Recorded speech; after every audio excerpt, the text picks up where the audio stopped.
Hello everyone. इस video में discuss करेंगे पीवाईक्यूज के बारे में। ये पीवाईक्यूज जो है 2021 के एग्जाम के हैं, एमड्यू एंट्रेंस एग्जाम से मैंने लिए हैं, जूलॉजी के क्वेश्चन पेपर से। तो यहाँ पे हमें बेसिकली क्या करना है, ये काउंटडाउन प्रैक्टिस है जिसके अंदर हर एक क्वेश्चन के लिए आपको 1 मिनट दी जाएगी और उस 1 मिनट के बाद क्या किया जाएगा, आपको उस क्वेश्चन का राइट आंसर बताया जाएगा। तो आपको करना क्या है, आप अपनी नोटबुक ले सकते हैं या तो आप कमेंट कर सकते हैं कि कौन से क्वेश्चन का क्या आंसर। तो आपको क्या करना है, जो भी आप मेथड करोगे, यानी कि चाहे आप कमेंट करोगे या फिर नोटबुक में, तो आपको नंबरिंग कर लेनी है। एंड इसके बाद जो भी आपका राइट आंसर है उसको क्या कर लेना है, यहाँ पे लिख देना है और फिर उसको मैच करना है। एंड लास्ट में आपको देखना है कि आपका कितना स्कोर आया है। तो यहाँ पे स्टार्ट करेंगे हम सबसे फर्स्ट क्वेश्चन से। तो फर्स्ट क्वेश्चन है जिसके अंदर 1 मिनट की टाइमिंग है और आपका टाइम जो है वो स्टार्ट होता है।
यहां तक आपका 1 मिनट का टाइम खत्म होता है। तो क्वेश्चन है, all the following may be methods for the inhibition of microbial growth by antibiotics except. ठीक है, यहाँ पे एक्सेप्ट पूछा है कि कौन से फॉलोइंग मेथड है जो क्या कर सकते हैं, जो इनहिबिशन करते हैं माइक्रोबियल ग्रोथ का। सारे ही करते हैं, सिर्फ यहाँ पे एक मेथड नहीं करता है, वही हमें बताना है।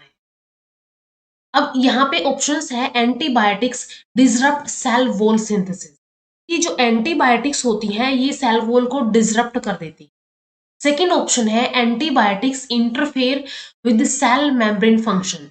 एंड ये क्या करती है, एंटीबायोटिक्स सेल मेम्ब्रेन फंक्शन के साथ इंटरफेयर करती है। Third one is the antibiotics prevent the release of energy from ATP. कि एंटीबायोटिक्स क्या करती हैं, जो एनर्जी रिलीज होती है, जो रिलीज होती है एनर्जी एटीपी से, उसको प्रिवेंट कर देते हैं, उसको रोक देते हैं। तो ऐसा नहीं होता है, यही यहाँ पे एक रॉन्ग आंसर है, यानी कि यही इस क्वेश्चन के लिए राइट आंसर है। और जो यहाँ पे मेथड्स होते हैं inhibition of microbial growth by antibiotics, उनके लिए एक रॉन्ग मेथड है। Fourth one is the antibiotics inhibit synthesis of proteins. ये जो एंटीबायोटिक्स है ये प्रोटीन्स का सिंथेसिस को इनहिबिट कर देती है। तो ये भी एक राइट मेथड है। तो यहाँ पे क्या करती है, ये जो माइक्रोबियल ग्रोथ होती है, एंटीबायोटिक्स उसके अगेंस्ट क्या करती है, उनको इनहिबिट करने के लिए ये जो भी रिलीज है एनर्जी का, ये एटीपी से बंद कर देती है। तो राइट आंसर यहाँ पे क्या है, राइट आंसर थर्ड है। इसके अलावा अगर हम इन जनरल बात करें कि इनहिबिशन जो होता है माइक्रोबियल ग्रोथ का बाय एंटीबायोटिक्स, इसके अंदर यहाँ पे क्या क्या हो सकता है। तो इसके अंदर जैसे कि सेल वॉल को डिसरप्ट करते हैं, वहां पे जो प्रोटीन्स होते हैं उनको, उनकी सिंथेसिस को इनहिबिट कर देते हैं, सेल मेम्ब्रेन फंक्शन को ये इंटरफेयर करके उसको भी प्रिवेंट करते हैं। तो राइट आंसर यहाँ पे थर्ड होगा। नेक्स्ट क्वेश्चन है,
टाइम अप। और ये क्वेश्चन है, in which of the following would you place the plants having vascular tissue. अब ऐसे प्लांट्स जिनके पास वस्कुलर टिश्यू तो होता है लेकिन उनके अंदर सीड्स नहीं होते हैं, तो ऐसे टाइप की अगर हम बात करें कि प्लांट्स के अंदर वस्कुलर टिश्यू होता है लेकिन सीड्स नहीं होते, तो ऐसे टाइप के प्लांट्स क्या होते हैं, टेरिडोफाइट्स होते हैं, जिनके अंदर वस्कुलर टिश्यू तो होते हैं लेकिन सीड्स नहीं होते हैं। जिम्नोस्पर्म्स के अंदर सीड्स होते हैं लेकिन कैसे होते हैं, नेक्ड सीड होते हैं। तो इस क्वेश्चन के लिए 1 is the right answer. Next question है,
टाइम अप। क्वेश्चन है, apomixis is a type of reproduction in plants in which.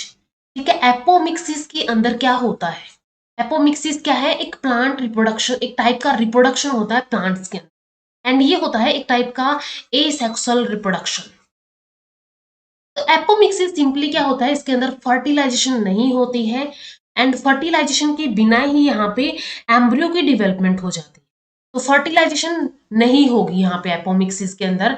Options है, फर्टिलाइजेशन डजंट टेक प्लेस, कि फर्टिलाइजेशन नहीं होगी, तो राइट आंसर यहाँ पे 1 होगा। इसके अलावा और ऑप्शंस है, जैसे कि male nucleus take parts in fertilisation, embryo formation doesn't take place, and generative nucleus take part in fertilisation. तो यहाँ पे राइट आंसर क्या होगा, fertilisation does not take place, fertilisation नहीं होगी। एपोमिक्सिस के अंदर एसेक्सुअल फॉर्मेशन होती है किसी भी की सीड की, या फिर हम इसको सिंपली बोल सकते हैं कि जो मेटरनल टिश्यू होता है, ठीक है, मेटरनल टिश्यू जो होता है ओव्यूल्स का, वो यहाँ पे मियोसिस नहीं करते हैं, एंड फर्टिलाइजेशन नहीं होती है, एंड वो क्या कर देते हैं, एम्ब्रियो की फॉर्मेशन कर देते हैं। राइट आंसर यहाँ पे 1 होगा। नेक्स्ट क्वेश्चन है,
time up, and the question is, from which of the following algae, यहाँ पे कुछ एल्गी दी हुई है, इनमें से पूछा गया है कि जो अगार होता है वो कमर्शियली किससे एक्सट्रैक्ट किया जाता है, ग्रेसिलेरिया से, फ्यूकस से, सार्गासम से, या फिर जेलिडियम से, या फिर एंट्रबिनलेरिया से।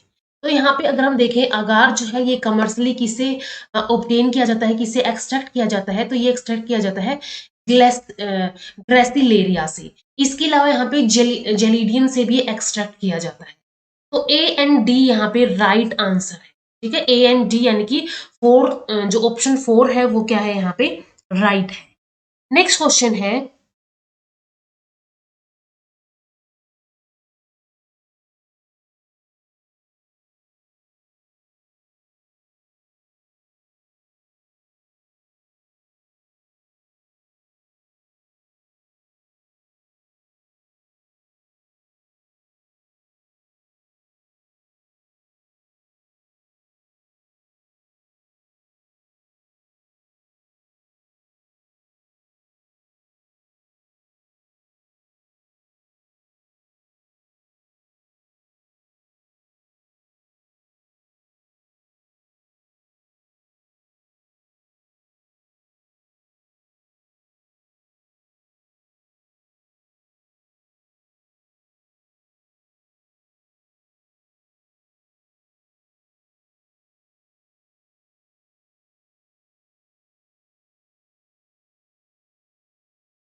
Time up, and the question is, in which one of the following pairs of disease is viral as well as transmitted by mosquito?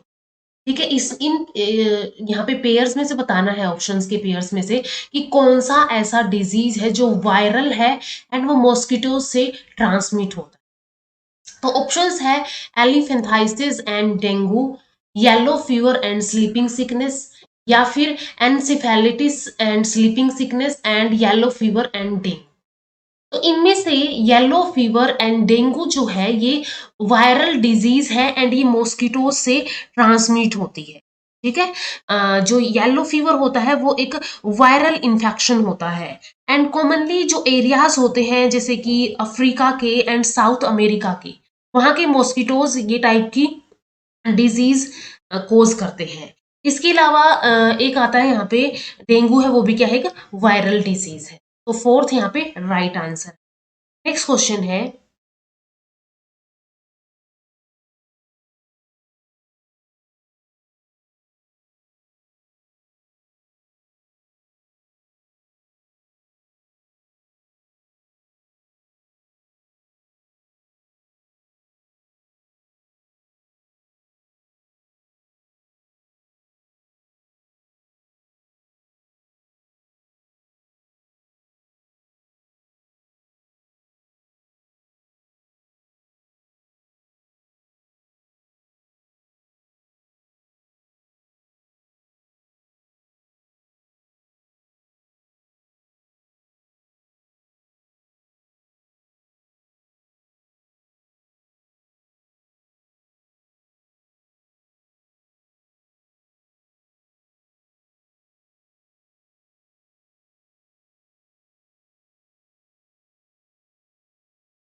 Time up. Question है, a free living nitrogen fixing cyanobacterium, ठीक है, free living nitrogen fixing cyanobacterium है which can also form symbiotic association, जो कि एक symbiotic association भी form करता है with the water fern azolla.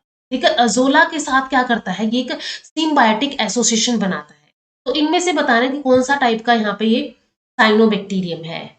टोली प्रोलिपोथ्रिक्स है, नोस्टोक है, क्लोरेला है, या फिर एनाबिना। तो यहाँ पे राइट आंसर क्या होगा, एनाबिना होगा। तो यहाँ पे अजोला हो गया और ए से ही एनाबिना होगा, तो अजोला का सिम्बायोटिक जो एसोसिएशन होता है वो एनाबिना के साथ। राइट आंसर यहाँ पे 4 होगा। नेक्स्ट क्वेश्चन है,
टाइम अप।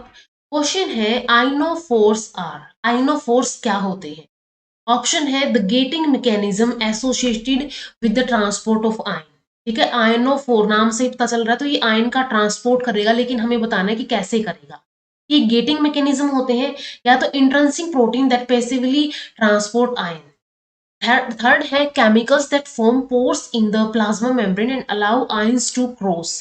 कि प्लाज्मा मेम्ब्रेन के अंदर ये पोर्स बनाते हैं एंड आयंस को क्रॉस होने के लिए अलाउ करते हैं। Fourth is the intrinsic protein that actively transport ion. यहाँ पे पैसिवली बोला है और यहाँ पे एक्टिवली बोला है। अब आइनोफोर्स क्या होते हैं, आइनोफोर्स क्या करते हैं, ये ऐसे टाइप के केमिकल्स होते हैं। ठीक है, आइनोफोर्स क्या होते हैं, ऐसे टाइप के केमिकल्स होते हैं एंड ये केमिकल्स क्या करते हैं, आयंस के साथ कॉम्प्लेक्स बनाते हैं।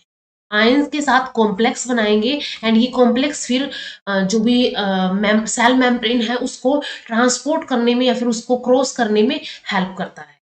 तो आइनोफोर्स ऐसे टाइप के केमिकल्स होते हैं दैट फॉर्म पोर्स, जो कि पोर्स बनाते हैं प्लाज्मा मेम्ब्रेन के अंदर that allow ions to cross, और फिर ये आयंस को क्रॉस करते हैं।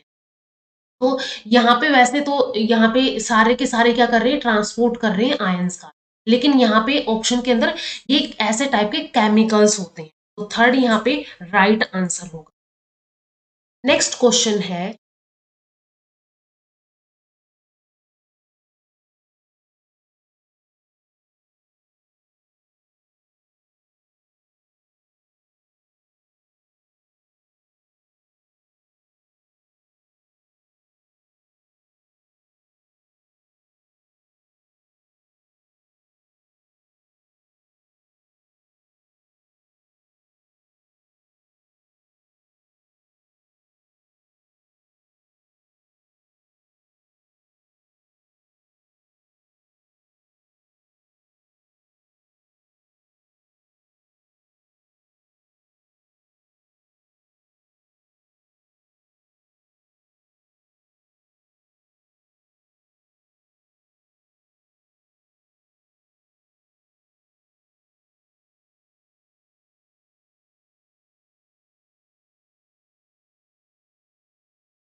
time up and the question is cytokines are produced by cells of the immune system। immune system की जो cells होती है वहां से वो cells क्या करती है, cytokines का प्रोडक्शन करती है in response to various physiological stimuli।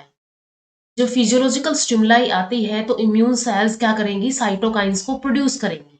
तो ये जो पूछा है यहाँ पे ऑप्शन में कि यहाँ पे ये जो फिजियोलॉजिकल स्टिमुलाई है that modulate cell function through subsequent cell differentiation and cell proliferation, कि अब यहाँ पे जो सेल फंक्शन है वो subsequent cell differentiation and cell proliferation होगा, या तो फैसिलिटेट होगा सेल लाइसिस। थर्ड है या तो यहाँ पे ग्लाइकोसाइलेशन होगा इम्यूनोग्लोबिन्स का, एंड फोर्थ है हिस्टामाइन रिलीज होगा।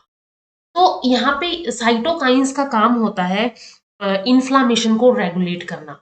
इसके अलावा जो सेल डिफरेंशिएशन एंड प्रोलिफरेशन है उसके अंदर भी ये अपना रोल प्ले करता है। तो यहाँ पे एक ऐसा ऑप्शन है मॉड्यूलेट सेल फंक्शन। कैसे मॉड्यूलेट करता है सेल फंक्शन को, सब्सिक्वेंट सेल डिफरेंशिएशन इसके अंदर होता है और सेल प्रोलिफरेशन होता है। तो वन यहाँ पे राइट आंसर है। नेक्स्ट क्वेश्चन है,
टाइम अप। क्वेश्चन है, in what ways in what way, if any, does the chromosomal determination of the sex differ in Drosophila and humans? Humans and Drosophila के अंदर बताना है कि कौन सा जो सेक्स डिटर्मिनेशन होता है कि वो उनमें कुछ अलग होता है या फिर नहीं होता है। तो ह्यूमंस के अंदर क्या होता है, वाई क्रोमोसोम के ऊपर डिपेंड करता है कि अगर सिंपली एक्स एक्स है तो वो क्या होगा, फीमेल होगा। ठीक है, एक्स एक्स है तो फीमेल कंडीशन होगी, एंड अगर वाई क्रोमोसोम है तो क्या होगा, मेल होगा। ये होता है यहाँ पे ह्यूमन के केस में। और ड्रोसोफिला के केस के अंदर क्या होता है, यहाँ पे ऑटोजोम्स भी होते हैं, ऑटोजोम्स के ऊपर भी सेक्स डिटर्मिनेशन डिपेंड करता है। तो यहाँ पे ऑप्शंस अगर देखें, in humans the Y chromosome determine the maleness. Humans के अंदर वाई क्रोमोसोम जो है वो मेलनेस को डिटरमाइन करता है with female development being a default process. कि फीमेल डेवलपमेंट क्या है, एक डिफॉल्ट प्रोसेस है, एक्स एक्स होगा तो वो क्या होगा, फीमेल ही होगी, एंड अगर यहाँ पे वाई आ जाता है तब वो मेल होगा। But in Drosophila the presence of two X chromosome, लेकिन अगर ड्रोसोफिला के अंदर ये दो एक्स क्रोमोसोम प्रेजेंट है, ये डिटरमाइन करते हैं फीमेलनेस को, एंड मेल डेवलपमेंट एक डिफॉल्ट प्रोसेस होती है। तो ऐसा यहाँ पे नहीं होता है, यहाँ पे ऑटोजोम्स का पार्टिसिपेशन होता है।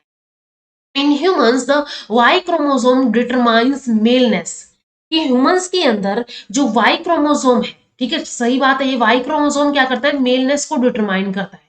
लेकिन ड्रोसोफिला के अंदर क्या आता है, ratio of X chromosome to autosome, ये जो एक्स क्रोमोसोम का रेशो है टू ऑटोसोम, ये डिटरमाइन करता है मेलनेस और फीमेलनेस। ठीक है, ये ड्रोसोफिला के अंदर ये जो यहाँ पे ऑटोसोम्स का जो यहाँ पे पार्टिसिपेशन होता है, यही क्या करता है, ये मेलनेस एंड फीमेलनेस को डिटरमाइन करता है। इन ठीक है, मेल्स के अंदर वाई क्रोमोसोम डिटरमाइन करता है मेलनेस को, एंड ड्रोसोफिला के अंदर रेशो जो है एक्स क्रोमोसोम का, एक्स क्रोमोसोम का रेशो टू द ऑटोसोम्स, ये मेलनेस और फीमेलनेस को डिटरमाइन करता है। तो यही हमने बात की थी कि यहाँ पे ऑटोसोम्स का भी पार्टिसिपेशन होता है। तो थर्ड यहाँ पे, सेकंड यहाँ पे राइट आंसर होगा। थर्ड अगर हम देखें, ह्यूमंस के अंदर presence of only one X chromosome that triggers male development and two chromosome trigger female development just as occurs in Drosophila. ऐसा नहीं होता है, ड्रोसोफिला के अंदर ऑटोसोम्स भी पार्टिसिपेट करते हैं। फोर्थ है, in human males a single Y chromosome is present in the absence of an X chromosome, while in Drosophila a single X chromosome is present in the absence of a Y chromosome। तो ऐसा भी नहीं होगा, second यहाँ पे right answer होगा। Next question है, next question में पूछा है,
टाइम अप। क्वेश्चन है, how many generations are present in the seed of gymnosperms.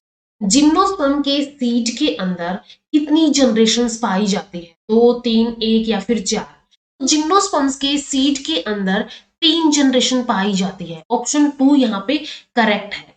तो तीन जनरेशन के अंदर कौन कौन सी जनरेशन यहाँ पे होती है, सबसे फर्स्ट जनरेशन होती है यहाँ पे maternal sporophytic tissue, maternal sporophytic tissue.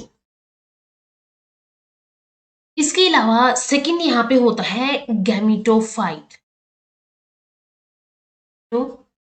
Fight, and जो ये मैटरनल स्पोरोफिटिक टिश्यू है, इसके अंदर आएंगे, जैसे कि इसके अंदर आ गया सीड कोट एंड न्यूसेलस यहाँ पे आ,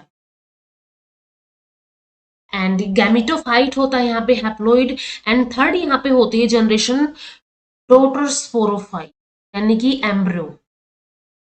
ठीक है, थर्ड यहाँ पे होती है एम्ब्रियो। तो इस वे में यहाँ पे क्या होती है, तीन जनरेशन होती है जिम्नोस्पर्म के सीड के अंदर। तो यहाँ पे सेकंड यहाँ पे क्या आएगा, राइट आंसर होगा। नेक्स्ट क्वेश्चन है,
टाइम अप। क्वेश्चन है stems and leaves of bryophyte. Bryophytes के स्टेम एंड लीव्स क्या होते हैं? एनालोगस होते हैं वस्कुलर प्लांट यानी हायर प्लांट से, एंड होमोलोगस होते हैं वस्कुलर प्लांट से, या तो एनालोगस होते हैं एल्गी एंड फंगल थैलस से, या फिर नन ऑफ दी। तो ये जो स्टेम एंड लीव्स होते हैं ब्रायोफाइट्स के, ये वस्कुलर प्लांट्स के एनालोगस होते हैं। ठीक है, कैसे होते हैं? एनालोगस होते हैं। एनालोगस का मीनिंग होता है फंक्शन इनका सेम होता है लेकिन ओरिजिन इनका डिफर करता है। वाइल होमोलोगस का मीनिंग होता है origin same and function different. ठीक है, एनालोगस क्या होता है? एनालोगस फंक्शन तो सेम होगा लेकिन ओरिजिन क्या होगा? डिफरेंट होगा। तो यहाँ पे जो स्टेम्स एंड लीव्स है ब्रायोफाइट्स के, ये एनालोगस होते हैं हाइयर प्लांट से या फिर वस्कुलर प्लांट से। तो वन यहाँ पे राइट आंसर होगा इस क्वेश्चन के लिए। तो यहाँ तक हमने कुछ क्वेश्चंस के बारे में डिस्कस कर लिया है। मिलते हैं नेक्स्ट वीडियो के अंदर कुछ डिफरेंट टाइप के प्रीवियस ईयर के क्वेश्चंस के साथ। तो वीडियो अगर हेल्पफुल लगी हो तो लाइक कीजिए, शेयर कीजिए अपने फ्रेंड्स के साथ, एंड चैनल को सब्सक्राइब कर लीजिए। Thank you so much.